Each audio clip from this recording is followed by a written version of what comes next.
कोकणात फिरायला जाताय, ही मंदिरे तुमच्या लिस्टमध्ये असायलाच पाहिजे। चला तर मग पाहूया आजच्या व्हिडिओमध्ये एक खास कोकण दर्शन। 14व्या शतकात बांधलेले कोकणातील वालावल गावातील लक्ष्मीनारायण मंदिर हे हेमाडपंथी व मराठा स्थापत्य शैलीचे सुंदर उदाहरण आहे। मंदिराच्या समोरच कमळाने भरलेले तलाव आहे। पावसाळ्यात हे दृश्य फारच सुंदर दिसत असेल। आभारात विराजमान लक्ष्मीनारायण आणि वरती लाकडात कोरलेले रंगीत छत, असं दृश्य तुम्ही नक्की स्वतः अनुभवायला हवं। तुम्ही कधी पाहिलंय का असे मंदिर जिथे देवही अनेक आणि छतही स्वर्गासारखे? कुडाळपासून काही मिनिटाच्या अंतरावर असलेले सरसोळधाम ग्लास डोम मंदिर हे कोकणातील एक अनोखे मंदिर आहे। येथे शिव, पार्वती, राम, सीता, कृष्ण, रुक्मिणी, हनुमान, दुर्गा माता, झुलेलाल आणि गुरु नानक यांचे एकत्र दर्शन होते। हे मंदिर केवळ धार्मिक स्थान नाही तर एक समर्पित आर्ट पीस आहे, जिथे विविध धर्म, देव आणि परंपरांचा एकत्र सन्मान केला जातो। कधी मनस्वस्थ होते का?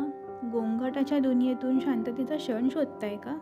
मग एकदा या माड्याच्या वाडीच्या स्वामी समर्थ मठात जरूर या। आत येताच तुमचे मन शांत होते आणि स्वामी समर्थांची कृपा येथे अनुभवता येते। कोकणातले एक असे मंदिर जे लाखो भाविकांचे श्रद्धास्थान आहे।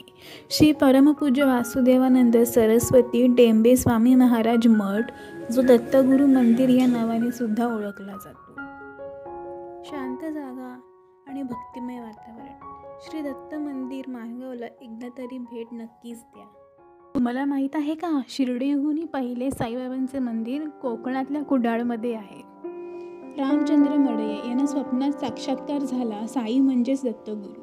शिर्डीत साईबाबांनी त्यांना 1 रुपयाचे नाणे दिले आणि त्याच नाण्याचा उपयोग करून 1922 साली कुडाळमध्ये उभारले गेले साईबाबांचे पहिले मंदिर। आजही मंदिर त्या श्रद्धेची आणि भक्तीची साक्ष आहे।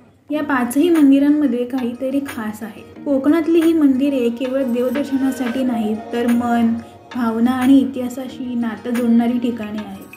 तुम्ही यापैकी कुठल्या मंदिरात गेले आहात का? कमेंटमध्ये आम्हाला नक्की सांगा। आणि अधिक माहितीसाठी डिस्क्रिप्शन चेक करायला विसरू नका। आणि अशाच कोकण दर्शनासाठी चॅनलला सबस्क्राईब नक्कीच करा। धन्यवाद।